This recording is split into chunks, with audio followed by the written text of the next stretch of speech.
it's Dominique. And Keely. And you are listening to Booktrospective. And this week, we are going to be discussing Sunny Disposition by Deanna Gray. Keely, how was your week? My week was nice. Had a good week. Kids were out of school on holiday breaks. Not holiday, but fall break. So we had a good week. Yeah. A lot going on, but... I waited to ask you till we started talking, so you have something to talk about. I know, you did more than me. I've been boring. What have I done this week? Nothing. I taught a CPR class. I've just been in the house. I haven't even folded my laundry. I haven't done anything. I've been just, laying around. And, yeah. I don't really want to do anything. I just want to be a bump on a log. Yeah, I've had honestly a busy past couple weeks. I got temporary custody of my youngest siblings, and my younger sister.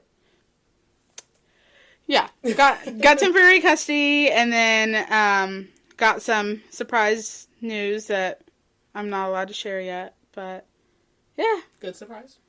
Good surprise. Good. Well, that's good. For the most part, good. Keely's having more fun than me, so that's always good. But yeah, I mean, my boring week is good. I'm okay with that. I like to do nothing. So, Sunny Disposition. I was telling Keely that I don't read the blurb or really even look at the books that we read. So if I didn't suggest it, I have no idea what it's about. Sometimes even if I do suggest it, I might not know what it's about. So I was pleasantly surprised by this book. So also, you guys, I think I finally figured out the audio. I went and bought a MacBook. I bought another microphone. So I have several. I bought a bunch of cords that I'm sending back to Amazon. But I think I finally figured it out. Don't hold me to it because I might be wrong. But I think I finally have this figured out, hopefully. And I really hope so because I'm starting to get stressed out. I just don't understand. I said everybody and their mom has a podcast. So why can't I figure this out? But yeah, so I think I got it figured out. So Sunny Disposition. Where do you want to start? The blurb or one word or... We can start the blurb and then go one word. Okay. Yeah? Want to do it? All right. So, Naomi. I can't understand why, out of the 4 hockey players I'm sharing a house with this semester, Finn Howard's the one who catches my eye. The guy never smiles. He doesn't say much and disapproves plenty. But something about him feels familiar. Something about him feels safe. I'm not falling for Finn. I'm just curious. Could I make him smile? It wouldn't hurt to try. I love a good challenge, and who knows? Maybe it'll distract me from pining over a guy I met online. Finn. I don't get nervous unless I'm on the ice, so why does my chest feel tight whenever Naomi Lewis looks in my direction? She's witty, kind, and happy. How is someone that happy all the time? If her sunny disposition isn't enough to distract me, the fact that her voice sounds exactly like the streamer I anonymously moderate for will. If Naomi is her, she's in for a huge disappointment. I'm not the guy she thinks I am. Not anymore, at least. And for that reason alone, I should stay away from her. I should stop trying to get closer. I should stop wanting her because she fell for someone else. Someone I will never be again. Okay. So... I'm trying to remember, because I think we missed this on one of them. I try to remember all the things we're supposed to do. It's hard, you guys. So, we're supposed to summarize this in one word. Yes. Which my one word is not really one word, but I would say self-discovery, because I feel like there's a lot of that in this book. What would you say? That is a really good one. I really like that one. I would probably say... See, I'm struggling with my one word for this one. Usually I'm okay with my, getting them pretty quick, but, I would probably say sweet. Yeah, it is. It is just a nice sweet, obviously you guys know what books we've been reading, so we've been doing, some heavy hitters here, and this was really, a light, Sweet. I mean, it's not completely light. There's a lot in this book, I feel like, that's, like, good topics, good, like I said, self-discovery, self-awareness, but it is, like, just nice and sweet, too. Yeah. So, yeah, I would agree with that. So, for a spoiler-free summary, I'm prepared. I may not always be prepared, but I did type it up. So, we meet Naomi. She's basically a poor, orphaned, black female gamer, which I, again, was pleasantly surprised. I didn't even realize that we had a black female main character. She's a gamer, and she doesn't know it, but she's crushing on, he's one of the starting hockey players at the university or college they go to. He's a Mendel's the school they go to, Mendel Hawks. And so his name is Finn. And they chat in their streams, and I'm not super savvy when it comes to gaming and streaming, and so I don't know exactly what all that means. But she streams, and he's the moderator, so he like makes sure that people follow the rules, I assume. And so they have chat names. They don't know their real names. So in their streaming world, they have built this relationship, and they are crushing on each other. And so they are supposed to meet up, but there is something that occurs that prevents them from being able to meet up, and he kind of goes ghost for a period of time, reappears. They kind of just move past this incident and don't really talk about it anymore and continue with this friendship, light, crushing romance. And eventually, the two of them end up running into each other on campus, and Finn is actually the first one to realize who she is. And Naomi never really puts two and two together. Finn is really struggling with a recent trauma in his life, and he's trying to quickly reconcile his current issue, but he's also trying to make sure he doesn't lose Naomi, his connection with Naomi in that time frame. So that's kind of my general summary of Sunny Disposition. So, if you do not want to be spoiled, this would be your time to exit. As there are spoilers ahead. Yes. So, let me get to my notes here. Alright, so, again, our main characters here are Finn and Naomi. So, we are actually introduced to Finn first. Finn is white, Naomi is black. Because I said Naomi was black, I didn't say Finn was white. So Finn is who we are introduced. This is a dual POV. Mm-hmm. And we've had a couple of those lately. Yeah. So Finn, again, is a hockey player. And he has, I put in my notes, girlfriend, but they're not really dating. But he has like an online secret crush. Because none of his friends know about this. He's the only person that knows. And he's in the locker room when we're introduced to him. He's getting ready for a game against the Crows. Again, he's on the Mendel Hawks. I'm trying to stay in camera, guys.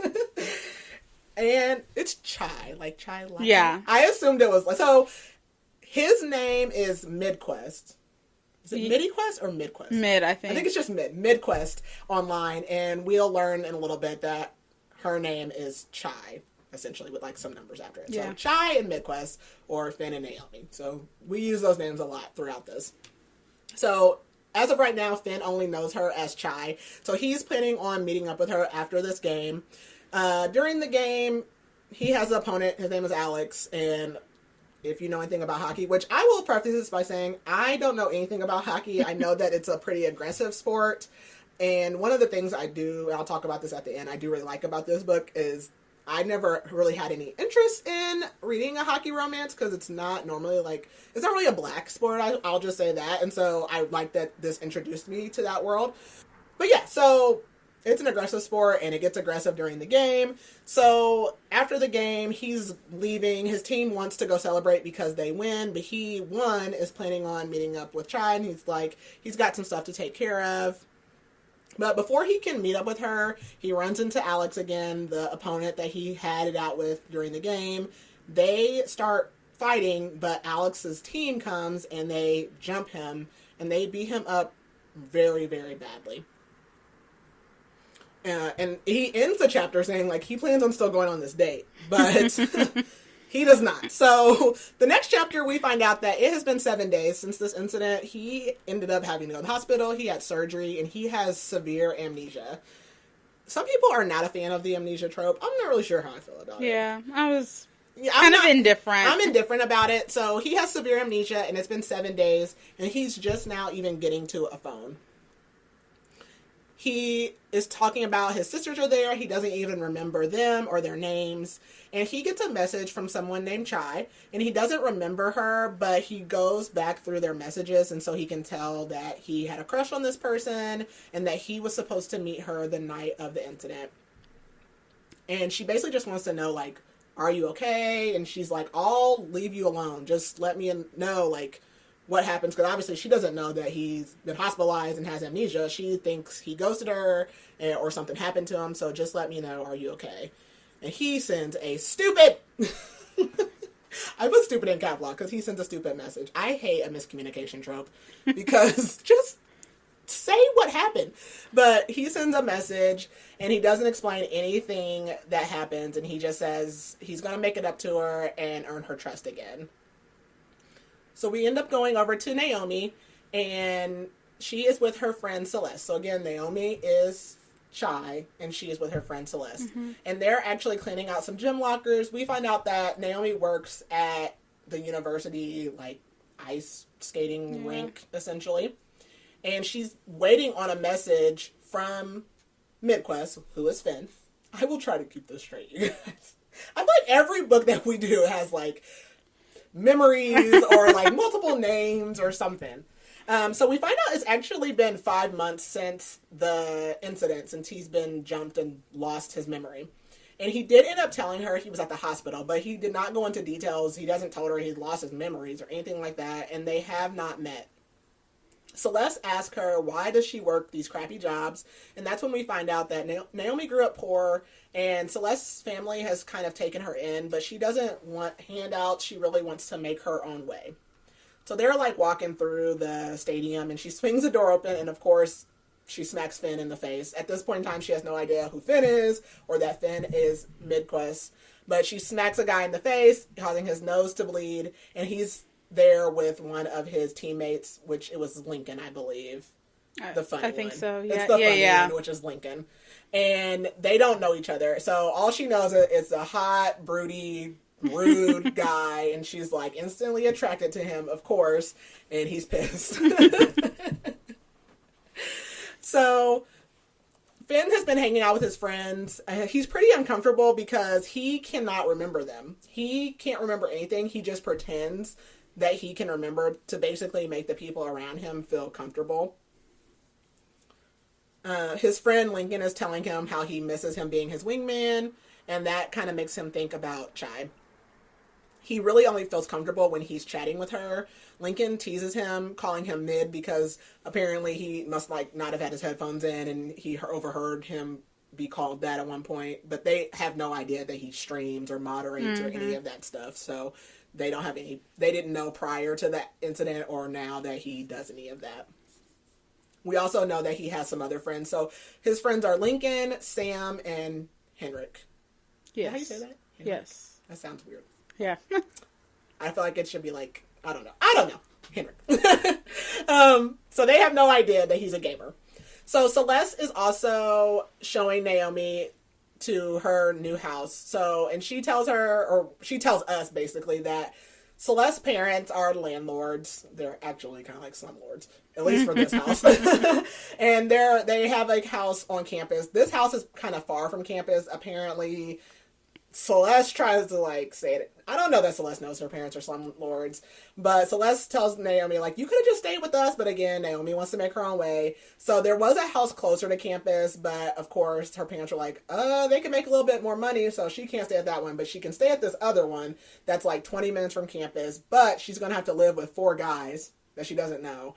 And the deal is that she'll basically like keep up the house clean and everything, and she'll only have to pay half of the rent. Which I think she shouldn't pay any of the rent, but who am I? Right. They were going to let her live with them for free. I don't know why she has to pay any rent. And there's 4 other guys living there. Right. Strangers. You don't know who they are. Doesn't have a real bedroom. Doesn't have a bathroom on her floor. The bathroom's upstairs.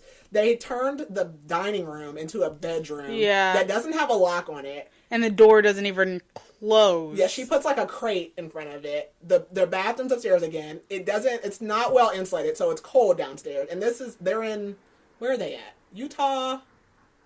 Somewhere that gets cold. Somewhere that gets cold. Yeah. So, okay. And Celeste is like, oh, like, you could live with us. And, Naomi's like, no. Girl, like, ask for more.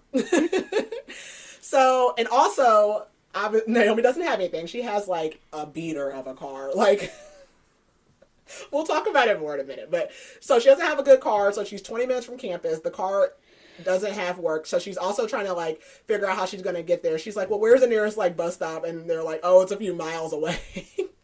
I mean, it's not good. And so Naomi says, oh, she's just happy to have something. In my notes I put, I think it's shitty. So the other roommates have not moved in yet. And I put, let me guess, it's Finn and his friends. Because who else could it be? Who else could it be? Like, this is predictable. I like this. I mean, this book is what it is. Like, it's a little predictable romance. I'm okay with that. But who else was it going to be? So, she's getting ready to move in, and she gets a text from Mid asking how her new place is, because she had talked to him about moving in, and she knows that he's also moving back to campus. So, she does know that he goes to the same school, and he says that his original place fell through, but his friend found a backup, and I put the side eye emoji in my notes because I'm like, yeah, you're moving into the same house. Okay. So she decides, like, to go make some ramen because she's a poor college student and go upstairs and use the bathroom before the guys get there because, again, she doesn't have her own bathroom, let alone on the floor. Like, they didn't even put a half bath downstairs. Right. Like, oh, wait. I guess all of the bathrooms or all the rooms upstairs have their own bathroom, we later find out, except for Finn's room. Yeah. How convenient. Okay. So she goes to use the bathroom, tries to leave, and the door gets stuck. So she's in the bathroom, and she hears someone coming in. So she's like, help, help, help. Of course, it's Finn, and he breaks the door down. And, like, she, like, gets knocked down on the ground. And so she's like, thanks, or whatever. She's like, let me cook you some ramen. And, like, bygones be bygones since I smacked you in the face with the door the other day. And then we switch over to Finn's POV. And he basically has, like, already recognized, like, this is Chai. Like, he's like, I can't believe I'm moving into this house and this freaking girl is the girl I like from online. He's already attracted to her. He can't help himself. And he's freaking out on the inside. So all the guys start coming in as she's making the ramen and introduce themselves. Finn's getting nervous that she's going to like one of them and not him, even though he's broody, rude, and he's grumpy. It's a grumpy sunshine. Yeah. We find out they're all in their third year at school. She's in her second year, and Sam. Oh, I forgot Sam. So it's actually Sam, Lincoln, Henry. Did I say all of them? I think so. Am I forgetting somebody? I feel like there's another person, but I can't think of. Maybe that is all of them. I'm gonna go back up in my notes. I'm double checking. There's a lot. Yeah, I said them all earlier. Okay, so Sam is like we find out later he's the team captain, or maybe we found out earlier he's the team captain. So he's like the dad figure of the group. Lincoln is the clown of the group. Henrik is like I feel like that does not sound right. Every time Henrik, I'm gonna have to look it up. I think that's what it is. It sounds weird. different, but he's the like smart one. And then there is another one. I swear there's another one. Maybe not. Okay. Maybe it's just 4 of them. I don't know.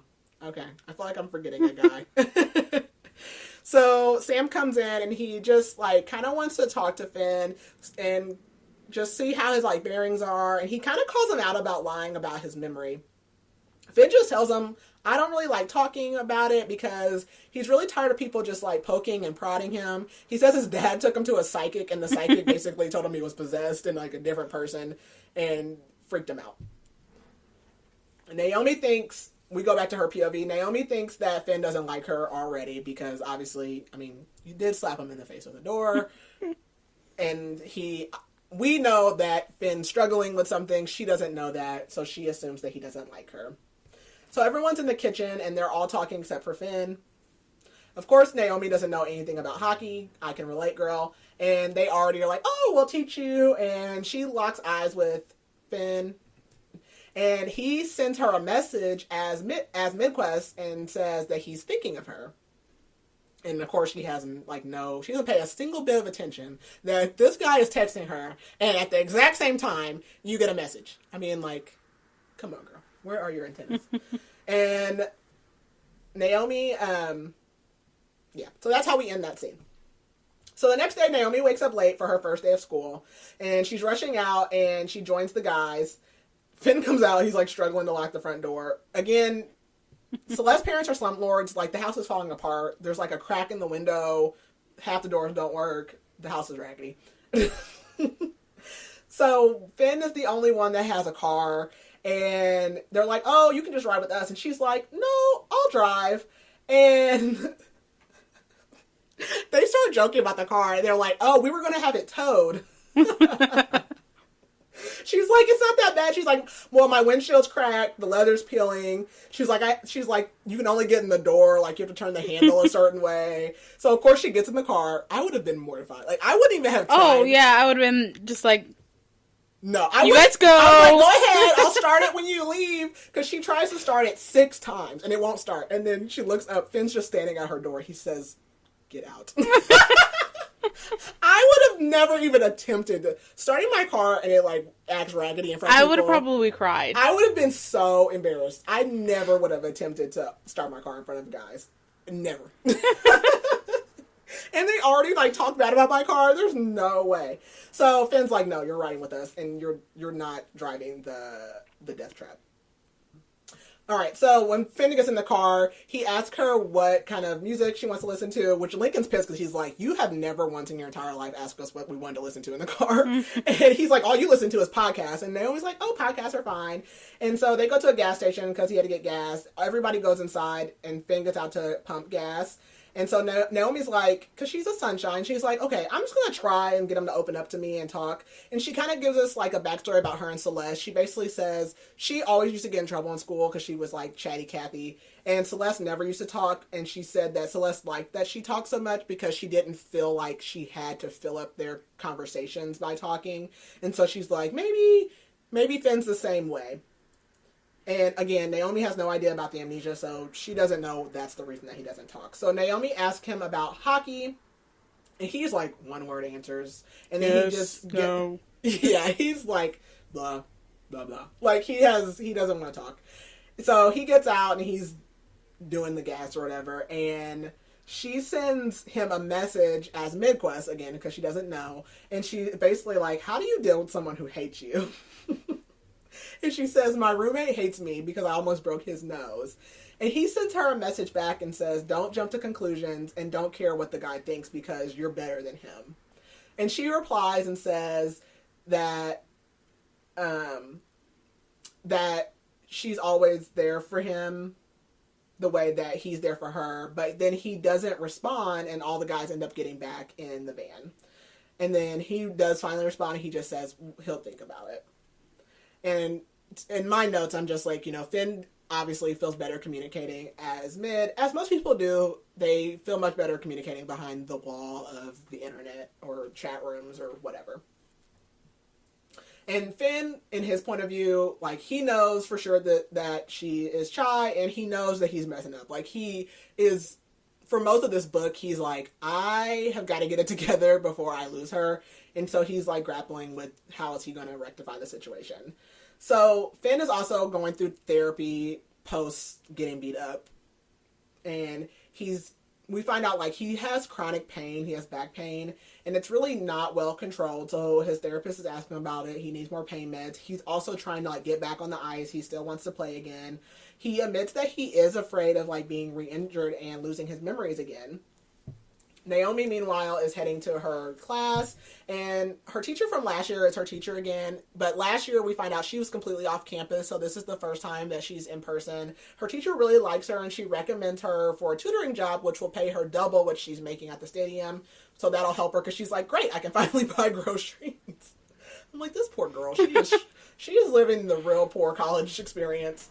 So she goes to apply, and I'm like cracking up because the guy was like, he was like holding the position for his friend, and she's like, I'm here to apply for the tutoring, and he's like, the what? She's like, the tutoring job on the door. He's like, on what door? And the teacher comes like from the back and was like, you cannot hold this position. Your guy's an hour late. Like, it's over with.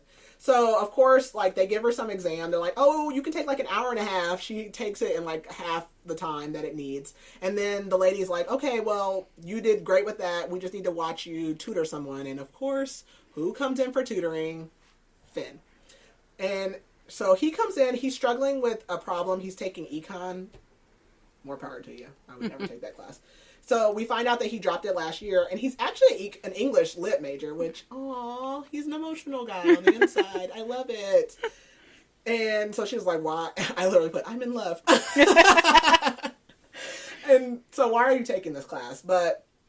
And she's like, oh, she's thinking to herself, like, oh, he has the same major as Mid. So they've had like so many deep conversations over this chat and streaming. And she noticed that he has other problems in his book as they're working through this one problem, but he's trying to get out of there like as soon as possible. And she kind of tells him, like, we're going to see each other a lot. We live together, we're at school. And he's like, I don't plan on coming back to the library. I don't plan on coming back for help. And she's like, I'm not talking about in here. I'm talking about the house. He's like, oh, the house is big. Bro. You share a bathroom. I was going to say, you literally share a bathroom. And she says, like, we should discuss our issues. And he, of course, denies having one. Come on, let's be adults. And she says, he clearly needs math help. And he says, you answered all my questions. And she says, oh, for the semester? I love her. And he asks if she has an issue with him. And she says no. So he's getting ready to leave. But then he comes back and he's like, hey, if you need a ride home, like, we do practice late. But basically, he tells her what time they're going to be leaving and where to find them. She does end up getting the job because, of course, she's a queen. She's like a math expert. We go over to Finn's POV. He's having trouble playing hockey. I mean, again, he's been off the ice for a little bit. And his coach is telling him, like, he has to keep up with his doctor's appointment because if he's not getting his clearance, he's not going to be able to play. And he'll have to work on getting his spot back because they've had new players and they basically have taken his spot. And then Finn sees some guy talking to their coach and he asks who it is. And Sam tells him that it's the athletic director. His last name is Stoll, so we just call him Stoll. And we kind of get an idea because at the beginning of the book, when Finn and Sam were talking in the very beginning, they were talking about some pictures and it seemed like there was something sneaky going on. And this is related and it'll come up again later. And Sam just basically kind of says to Finn, like, no matter how hard he works, Finn may not ever get his spot back. And that they were working together to fix this before he lost his memories. And he basically starts apologizing, like, that he wasn't there when he got jumped because he feels responsible about it happening. Sam thinks that he actually might be able to recover the pictures that Finn had if he can get his old phone or get his current phone and pull them and see if they were destroyed. So they come up with a plan for him to kind of give him his phone and go through it. Finn and the guys also have a group chat. This is the only time that this comes up, by the way. But it's pretty funny because obviously they're basically in a frat house with Naomi. And we find out that Sam and some girl are having sex and they all can hear it. Oh. And Lincoln, I don't know if it's Lincoln or Sam, but they're like, is he bad at it or is he really good at it? Because of how long it's been going on. So Finn gets up and goes downstairs. And he finds Naomi down there doing crafts. And this is where she, like, confesses that her door doesn't lock. And because she's like, she's decorating her door crate that she uses to hold the door closed. And she's also making jewelry. And Finn's like, yeah, the Abels are not good landlords, which she's never going to say because they did kind of take her in and Celeste is her friend. So she's never going to say that.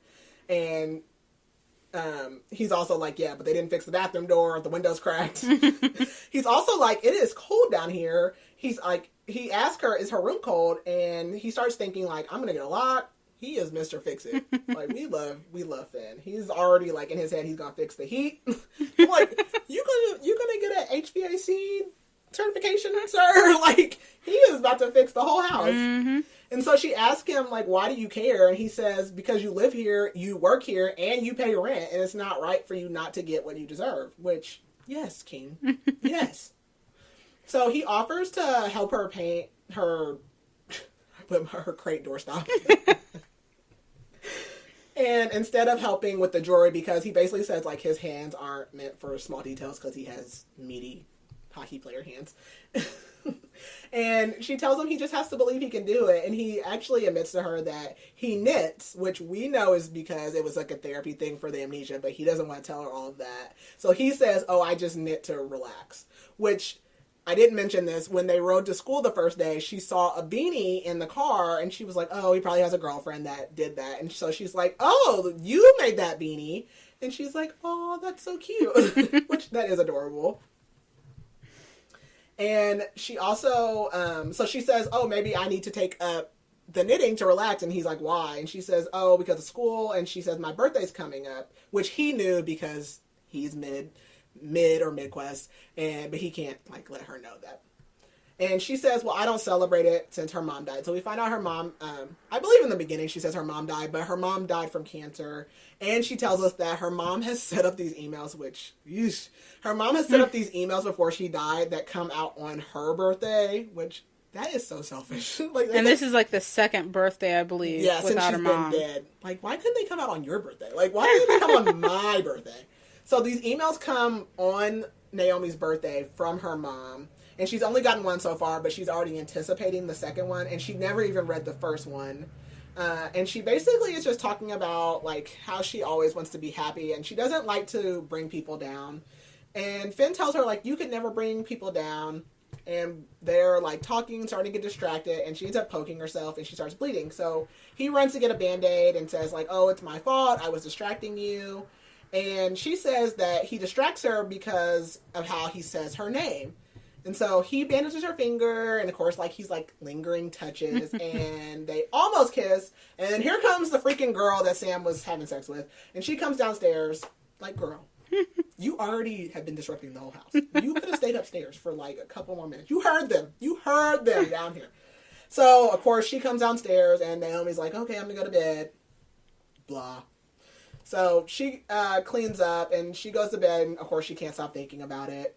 And the next morning, she's, like, up bright and early, like, cleaning. And Finn comes in. He's, like, shirtless, which I love this. So Finn is not, like, he's fit, but he's not, like, skinny fit. Yeah, like, not, like, washboard abs and, like... Like, he's beefy. Like, he's, like, more like a stocky, like, fit. Mm-hmm. Which I love. So I love, like, the body, like, all the body positivity things in here. Also, I didn't mention, like, Naomi's tall. Yes. She's 5'7".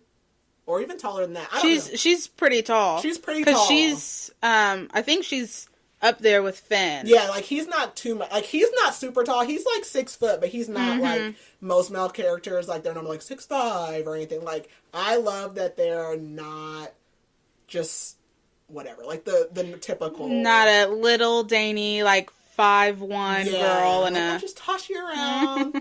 I love it. So, because I'm not, like, super tall, but I'm 5'6". And I've always wanted to be, like, petite and, like, whatever. So, and I'm not. So, I love that.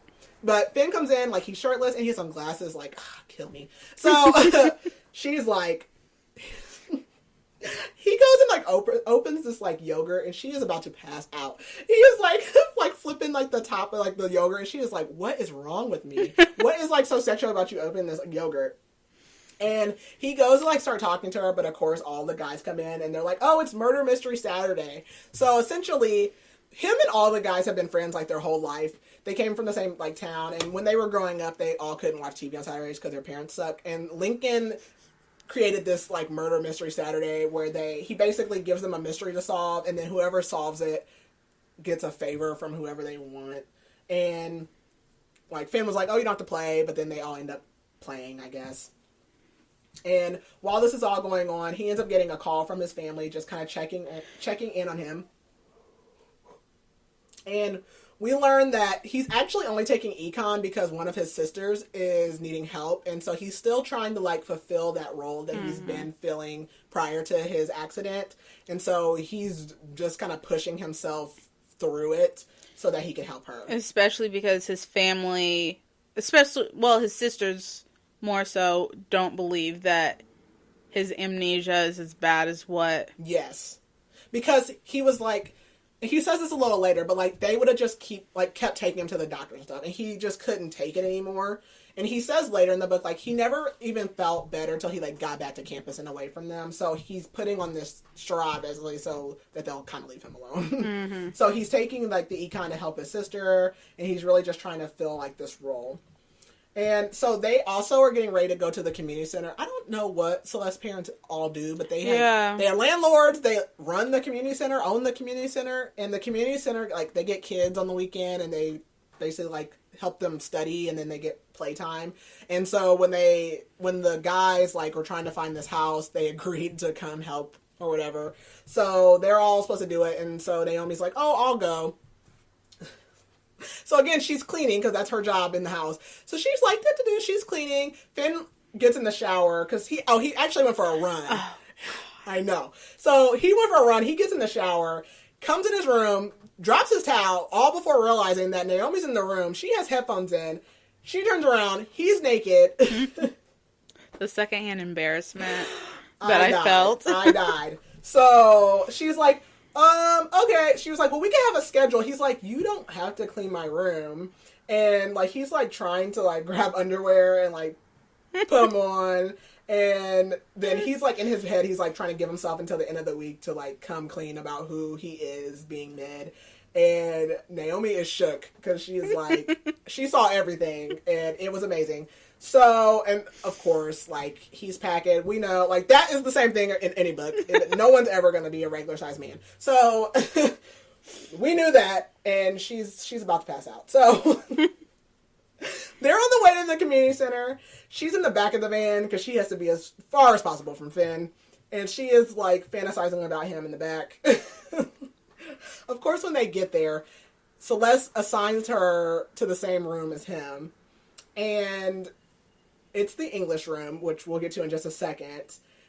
And she tries to make Celeste go into the same room as Lincoln, because Lincoln he's giving Celeste the eyes. Yeah, he is fangirling over Celeste. And she puts him, Lincoln gets put in the bio room, and Celeste is like, don't even try it.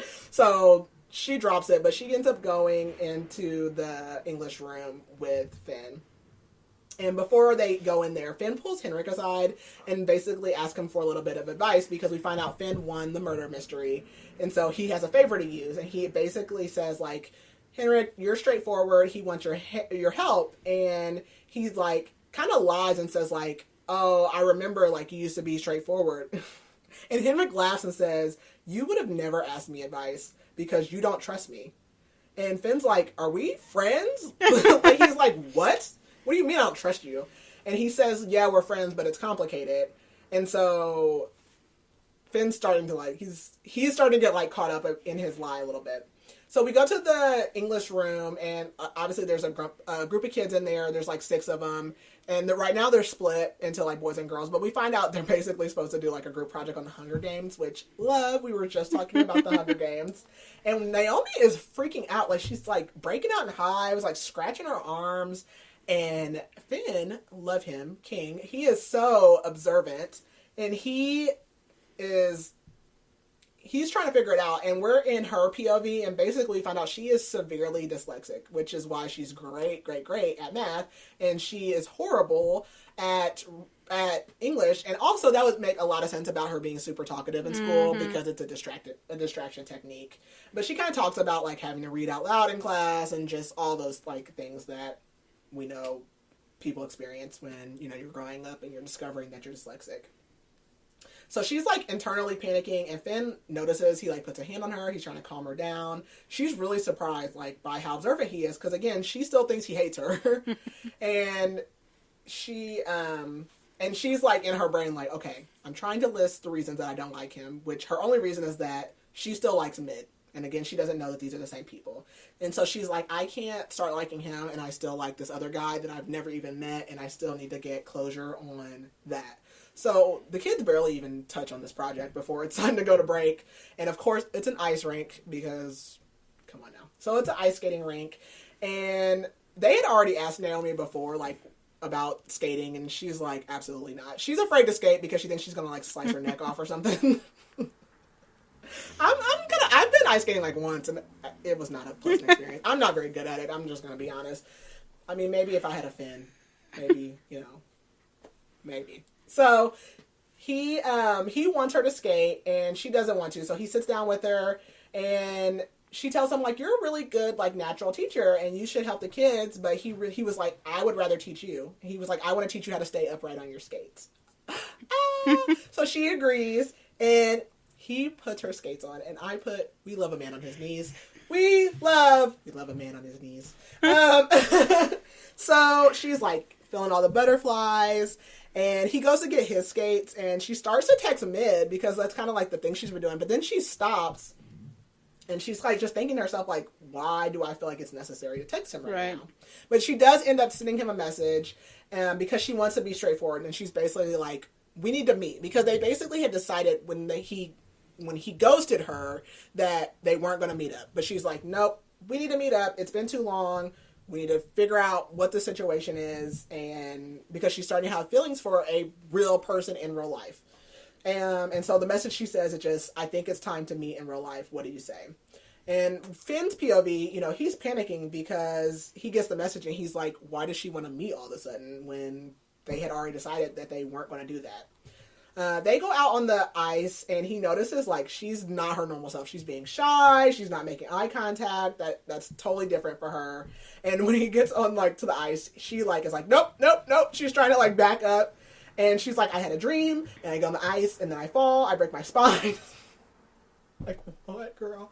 And he's like, well, I'm here. Like, you're going to be fine. She's like, well, somebody just, like, blew past us. They're going to knock us down. And he's like, how can someone who's so graceful be so stiff? And again, like, she's shocked because she's like, why? How does he pay this much attention? And he hates me. And so she asks him, like, are you shy? And he's like, no, I just don't like small talk, which I agree. I think small talk is a crime. So I feel you. And so he's like, I don't enjoy small talk, and conversations make him feel weird. And so she decides, like, she tells him, I'm determined to get you to smile and to laugh, like, naturally, because he deserves to be able to do that.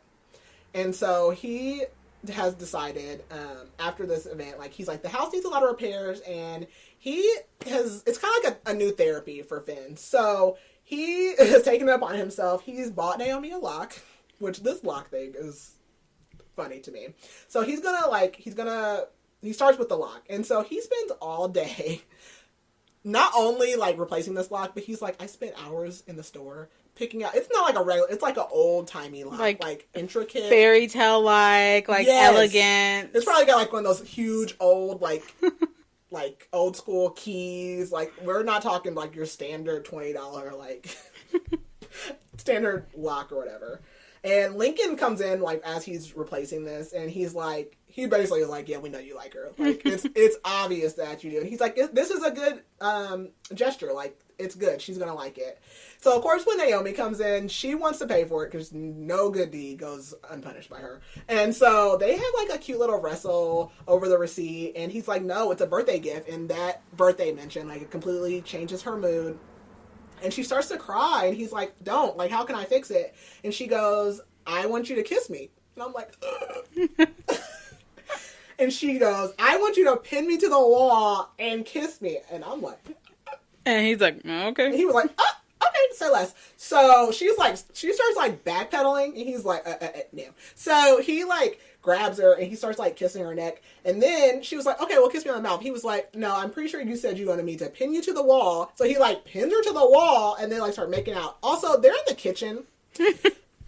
So this is short-lived. I was hurt. So they hear, like, I literally put, I, like, you know how when you type on the keyboard, and it's, like, a bunch of letters? That's what I put in my notes. Because I'm like, they are in the kitchen, and the guys are upstairs. So, of course, they hear stairs, because... And he's like, you're going to have to go. He literally says, they'll smell heat in the air because they're sharks. But you know that's true. Like, your friends are going to come in like, what were you guys doing? Like, they just know. Like, you just know when someone was in here doing something. So, she runs off, and then we freaking skip ahead like a whole week. And I was like, what? So she's been avoiding him, but also like fantasizing about him.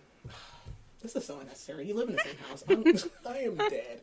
And she says like Mid hasn't been on her streams as much. He has not replied to her question about meeting up. So she's like doing laundry. Of course, Finn comes down there at the same time. And she starts to talk about the promise she made to make him smile. But Lincoln is like, hey, everybody come in the room because they're having a party, which is a Sunday night. And I feel her because she's like, it's a Sunday night. And before that, I want to point out that they had 2 washers and dryers. Oh, yeah. But then couldn't get her a freaking lock on her door. Right. Like, somebody must have left, though. Like, that, I don't know. But yeah, they have 2 washer and dryers because they're like, oh, like, normally they don't, like, run into each other. But yeah, she couldn't get a lock on her door. And they're down there at the same time. I don't know. But, so they're having a party, and Lincoln keeps talking about, I invited the townspeople, not the, like, college people. It's Sunday. Because they're like, okay, well, the townspeople have to go to work tomorrow. Right. Facts. I don't know, but whatever. They're having a party. They also have a pool, but it's like... And it wasn't mentioned before that. I'm like... I know, but it's cold. I don't know. You're right. But they, like, have a heater on the pool, and people have their feet in it, but there's leaves. Okay, if anybody on here is listening... I'm confused. And they know me. You know the struggle I've had with my pool all summer. It is hell on earth. And Sam just goes out there and just cleans out the leaves. They're lying. Nevertheless. So... This part cracked me up because Lincoln's like delegating all these tasks and he says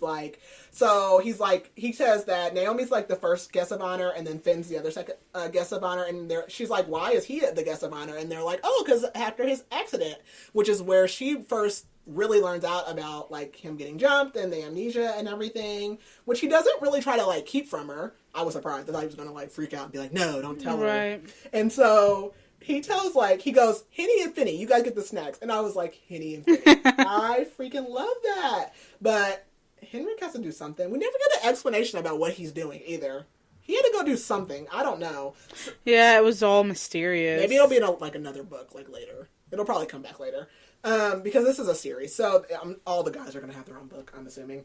So, of course, Naomi ends up going. And Finn's happy because... he wants to see, like, okay, was the kiss a good thing? Was it a bad thing? Because she's been avoiding. So they go to the store, and she, like, remembers all of his favorite, like, cookies and chips. He likes garden salsa sun chips. What, like, 20-year-old man likes garden salsa sun chips? I mean, they're not bad, but I'm just, okay, whatever. Okay, so while they're there, he's like, oh, you should come to their first game is next week, so you should come. And she says yes, but she's like, I still don't know anything about hockey. Like, I need to study up. And he's like, you don't have to study it. And so she tells him, no, like, when I meet someone and they are really into something, I want to be into it too. And because it's important, and I want to love what they love. And he's very touched by that. I think that's super sweet. Mm-hmm. So he asks her, like, well, what do you love? And she's shocked because no one has ever done that to her, because even like in her and Celeste's relationship, again, she's the talker, she's the planner, she's the, and I relate with that so much. I am that person, you know, I'm always doing that. So that's nice to have that reciprocal relationship. You know, no one has ever really asked those things of her. And he says, so you're used to people not reciprocating or remembering her favorites. And he says, like, oh, you have the wrong friends. But she just says, no, everyone just plays their part. And kind of like I said earlier about the friend group, she's like, you know, Sam's the leader, Lincoln's the funny one. And he's like, oh, I'm the grump. And she's like, I can't remember what she said. She was like, no, like, you just kind of, like, keep everybody, like, in check to where they need to be. And so they, like, do, like, a little kiss in the store, which I'm like, okay. Oh, also, they're, like, holding the cart, like, together, like a couple. Like, they're doing couple stuff, but they're not a couple. And so then I put this in here because it was funny. This little girl comes up and she's like, hey, because they're kissing. I love this part. She's like, can you do that cereal behind you? And they're like, okay. And then she asks for another one. And they're like, does your mom know? And she's like, no, but when she tells me I can't have it, I just cry. I'm like, whatever, you're winning. So Finn has decided that, like, tonight's the night he's going to tell her about Mid. And so when he gets back, he goes and gets Henrik, because he's like, that's who he's going to practice with. And he's like moody and Henrik tells him, like, yeah, you hate parties, but when you're drunk, that's the only time you like it. But he's not really drinking. That's not the night for it, which I'm glad he doesn't. I was like, oh, he's going to drink and mess it up. Like, I was anticipating all these bad things, but they didn't happen. And he notices, like, Lincoln flirting with Naomi, and he's not mad that he's flirting. He's more so jealous of how natural everybody, like, Lincoln and Sam are just so, like, natural at that, and he's struggling so much with just being, like, normal in social environments, and he just is mad that he can't do that. So Henrik takes him out, like, back in the woods. There's, like, some cliff behind their house that no one knew about. And Finn tells him that he hasn't been honest about his memories, and he basically kind of gives him the context about the speech and tells him about Mid and their whole relationship. And he admits, like, all of you guys feel like strangers to me, and, like, his family and everybody. And Henrik says, like, basically that they all love him regardless. They're still going to be his friend. And since he doesn't remember, Henrik tells him that basically when they first met, he thought Henrik was a thief. He didn't say why. I don't remember. He didn't say what he thought he stole. But he basically said he thought he was a thief and that they were never really close. But they ended up bonding one summer because Henrik is pansexual. Yes. He's pansexual, so Finn helped him come out to his family. But then they were taking a road trip to, like, cool off. They got in a fight. We don't know what about. And then they fell out again. And then they, like, patched it up, but they didn't, like, talk it out. But that's just kind of their way. Like, they just... That's their relationship. They just, like, have moments. Put a Band-Aid on it. Yeah, and they just kind of move on. They don't, like, work through their problems. So they just kind of get over it. And so then they talk about Naomi, and Henrik realizes that she's the girl that he was supposed to go see that night of the fight. And he tells him, like, I've still been messaging her as his online person. And he was like, wow, that's a huge misuse of trust. I was like, good job, Henrik. And I was like, let me guess, he's going to get exposed before he can tell him. That did not happen. I was pleasantly surprised. I just knew, like, I was like, these things are going to happen. I was expecting all this tension, and I was like, oh, that was... Yeah, it didn't happen. So he goes back, and he's like, hey, can we talk? They go to his room, and she starts running her mouth. I'm like, girl, be quiet. So she thinks that he wants to talk about the kiss, and he says that he thought she regretted it, and she says she didn't. And before he can finish, she admits that she has a thing for a guy that she hasn't met, and she feels like she has baggage because of that. And he finally just cuts her off, thank the Lord, because... And he says, I wish I could have met you that night. And she's like, excusez-moi?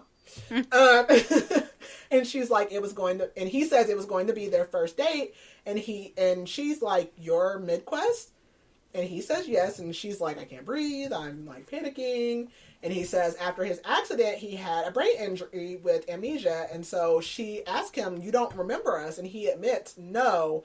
But he tells her he read all their messages. And so immediately she thinks that he's been pretending this whole time. And he says no.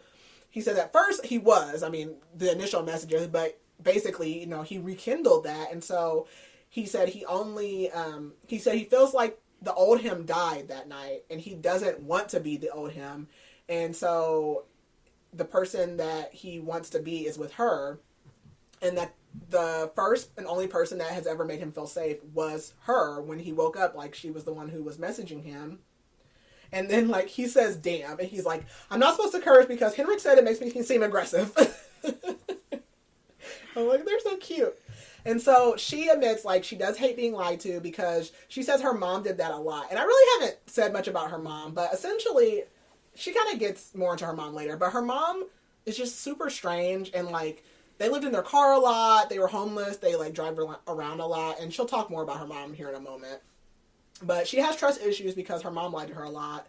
And she admits that she was really hurt when he didn't show up to their date. And she says, like, you can't make up for that. But she asks if he won't do it again, won't lie to her again. And he says no. So, of course, they kiss. And, happily ever after. Just kidding. So he asks, like, which version of him does she want? And she assures him, like, the current one. I like you as you are now. And the next chapter is them getting ready for basically, like, a redo date, which I think was super cute. So she's at Celeste's house, like, getting her makeup done. And they basically are kind of essentially a complete redo. Like, they're meeting at the same place they were supposed to, which is... It's an aquarium that's, like, halfway between both of their hometowns, because when they were talking, they were like, oh, when we were kids, we probably, like, passed each other, like, a million times and never even knew that we were both there. And so they like see each other, and of course like he's like, oh, like you're so hot or whatever, and she's like, nope, hi, I'm Naomi. Like she wants to like reintroduce herself, and they like walk around. It's really cute, and they go to this exhibit that Finn actually does remember from childhood, and he says like he used to want gills and wanted to swim to the bottom of the ocean, and she says, oh, you wanted to be a merman. Which was cute, but he gets like embarrassed and blushes, and she calls it out, which makes her blush, and then he smiles, and she's like, you finally smiled. So they go home, and the guys are out, which he's like, yeah, they went to a game, but I'm pretty sure they left so that like they could hook up or whatever. So they go home, which I actually wasn't expecting them to have sex, but they do end up having sex. And Finn, which is so funny for Finn to be like so awkward, he definitely is not in this moment. So he's like super focused on like pleasing her and like talking to her, like talking her through it. It's really focused on her, and we get aftercare, which I love. And he feeds her. He made snacks. What did we get? We got fruit, I think. I thought I wrote it down. Her favorite snacks, I believe it was, if I'm not mistaken. Or yeah, because I think there was like toast and cheese or something like that, and she was like, oh, that's He's one perfect. of my favorites. He's perfect. So they hook up, and also like he gives her a massage, but then she gives him a massage, and he kind of talks about like his back pain. So then she's like freaking out because like they just had sex, and he's like, no, like I'm not gonna not have sex because I have back pain. So we go back to Finn's POV. He's playing hockey, and we are kind of reintroduced. We saw him earlier, but to this new guy. His name's Whitfield. He's the guy that took his spot. And he's like slamming them, and everybody's like, oh, you're not focusing, because him and Naomi are full like dating now, and everyone's like, oh, they're distracting you. Sam's kind of being a jerk, because we find out like he's not really being a jerk because of Finn. It's really because of what's going on with the hockey team. Because both guys get sent to the locker room, and we find out that Sam couldn't find what he wanted on Finn's phone, and essentially that guy stole the athletic director. Mm-hmm. He has like a betting system with the teams, and so he will only let the teams be like so good, and then he benches the good players so that they can't win.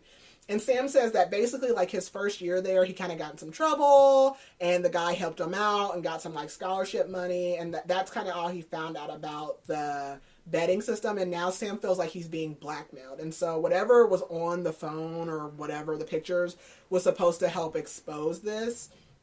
And now they can't find it, so it kind of sucks. And Sam wasn't going to tell Finn this because he was like, it's kind of pointless if you don't remember, but he has a bad attitude, so he basically tells him.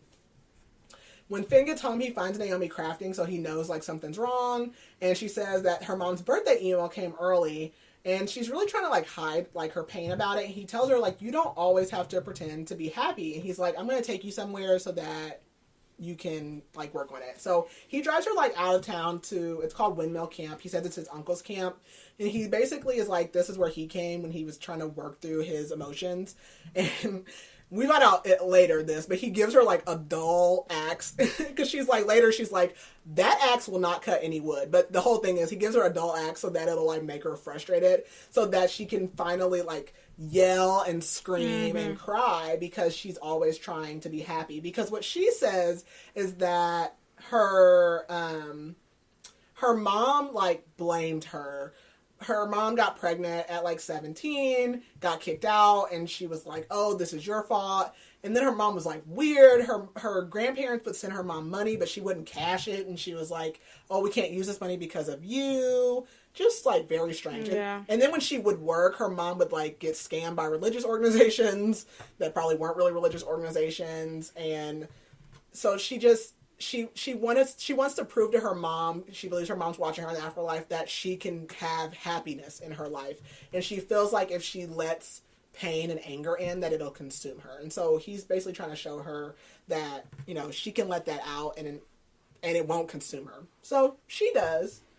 And afterwards, they have sex again, out in the car. But this part is really good. I like this part because they talk about her height a little bit. So again, we know that Finn's only like 6 foot. She's like 5'8" or something. And he talks about how like, essentially like they're in the car, so she's on top, but like he has to put the seat back, but like she's still tall. But I love that because like their heights are like very similar. And again, like it's just very like the representation there, because it's always like some really small girl and like a big guy. And I do like really like that. And then, like, they go back. They end up, like, staying in his bed because, again, her room sucks. Her bed sucks. Everything about that house sucks. And the next morning, he was, like, getting up. And he freaking says he's going to get her a silk pillowcase. And I said, you know what? I need... Finn. I was like, that's a black king right there. I don't know who raised this man. But somebody's doing him right. Because he's like, her scarf came off in the middle of the night. And he's like, I know that she doesn't like that. So he puts her scarf back on and then says he's going to get her a silk pillowcase because then she ain't got to worry about that. I'm deceased. I'm dead. And so he's supposed to do like a tutor session with his sister. So he gets on the Zoom call and Naomi's trying to like sneak out. And his sister's like, normally you're up like running at this time. So who's the girl? And he's like, you've already met her. So Naomi sits on his lap and she's like, are you dating or are you guys just messing around? And he's like, I'm gonna hang up right now. and obviously it's for the econ thing again. So Naomi's like, I can just do the tutoring, like, because we know that he's probably not good at it. So she takes over and he's getting ready for this big game that he's headed to. Oh, also when she's talking to the sister, we kind of find out that he never goes home, which Naomi had noticed that he never goes home like the other guys.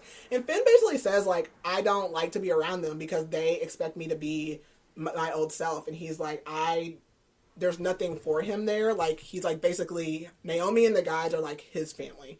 That's where he wants to be. That is what makes him happy. And so he doesn't want to be at home. That's when we get the part where he says that the night that she had hit him with the door was the first night that he was finally away from them.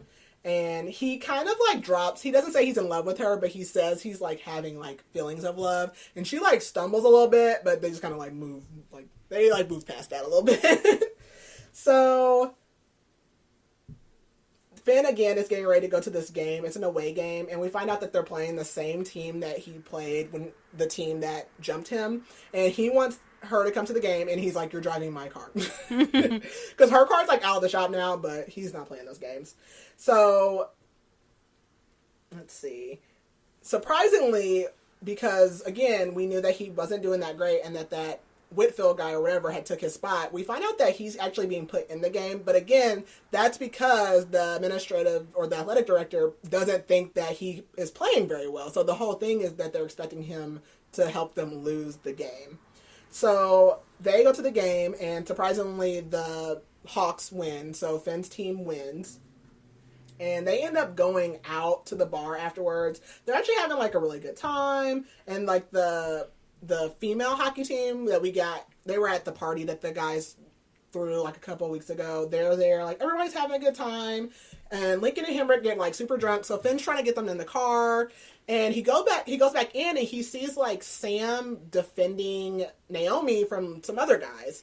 And we basically, like, as he's approaching them and standing there, he realizes that these are the brothers, or they look like they're related to the guy, the Alex guy that initiated the fight with him all those months ago, because he basically remembers having to watch the tapes of like the jumping and all that stuff. So he spazzes. Like, we kind of get a little bit of Old Finn. Old Finn was more of a hothead than he is now, and like he starts like beating the hell out of these guys in the bar. And Naomi like freaks out and she like grabs him, and they like all take off running, and they're like hiding in a bush because the police come. And Naomi freaks out because she's like, what if you have another head injury? Like, what if you forget me again? And he's apologizing, you know, he's like, I'm not going to forget you again. And she's like, no, but what if you do? And he basically says, like, I've fallen in love with you twice. Like, I'll fall in love with you again. Which I feel like they moved past that a little too fast. But, yeah, you know, I think that's a valid thing. Like, dude, you probably should not. Not be fighting. But that's like the big tension thing of the book, is this little fight. They get separated from Sam for a little bit, but he ends up being okay. They all end up back in the car. Again, the two guys are still drunk. They end up going to the grocery store and getting ice cream, and then they like walk half drunk around campus. And Naomi says like it's the best night of her life, minus the brawl. Oh, and then while they're walking on campus, she does tell him that she did end up reading the emails from her mom, and she feels a lot better. She says her mom basically apologized for blaming her, and that she doesn't forgive her mom, but it's kind of a start. So I wonder how many more emails her mom planned on having sent to her. And that's pretty much the end of it. We do get an epilogue, and essentially Finn asks Naomi to finally move into his room, and the guys are like still there. They're picking on them, and they just really get like a nice little happy ending. Yeah. Okay. So, going, after all of that, what were your thoughts and, like, what would your rating be? I gave it a 4 out of 5. I thought it was, like, a nice, just, like, pleasant read. I think, like, there's not much, like, development in the book, so, but I think it's just, like, a nice, simple read. So that's why I'm like, oh, I think a 4 out of 5 is good. I mean, there's so many things I do like about it. Again, like, there's so much representation, the non-stereotypical characters. I love that. I really love Finn. Yeah. And I just, like, it was enjoyable. It's short. It's only, like, 290 pages or something like that. Yeah. So it was, like, a quick read. So I liked it. Yeah, I gave it a 3.5. I liked the book. I didn't love it. Yeah. I think the biggest thing for me was the side story in it with the blackmailing or whatever. Yeah. And there wasn't much to that. Like, I felt like there was supposed to be more tension in there, and there wasn't really. I would have liked, which I'm assuming that it's going to play out a little more in the sequel. Books. Yeah. But just a little more information on maybe what those pictures were supposed to be and stuff like that. I did like, though, the representation, and it was a short, sweet book. It took me a while to get through it. Yeah, it did. Like, I was trying to, like, get into it, but it was just, like, a cute little read. Yep. So, are there any scenes or characters that you were particularly fond of? I just like Finn. I love him. I think he's cute. He's probably my favorite. I'm trying to think. I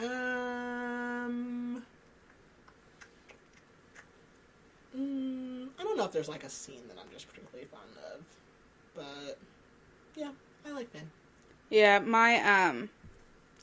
I think Deanna Gray did a really good job at making, like, fun characters. Yeah. So I really enjoyed all of the characters, especially Finn and Naomi.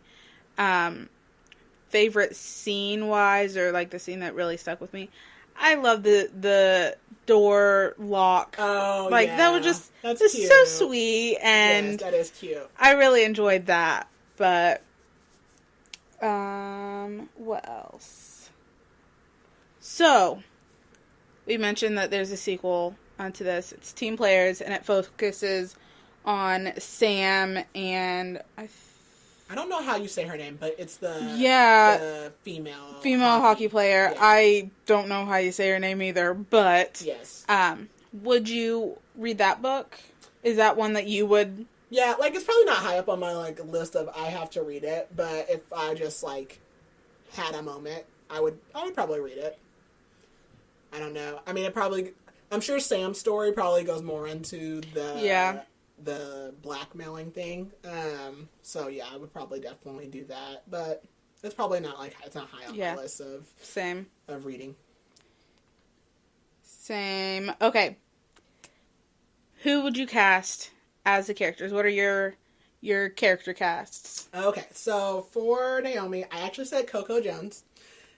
Okay, yes. That's a good one. And then even though he's not as tall as Finn's supposed to be, I actually said Dylan O'Brien for Finn.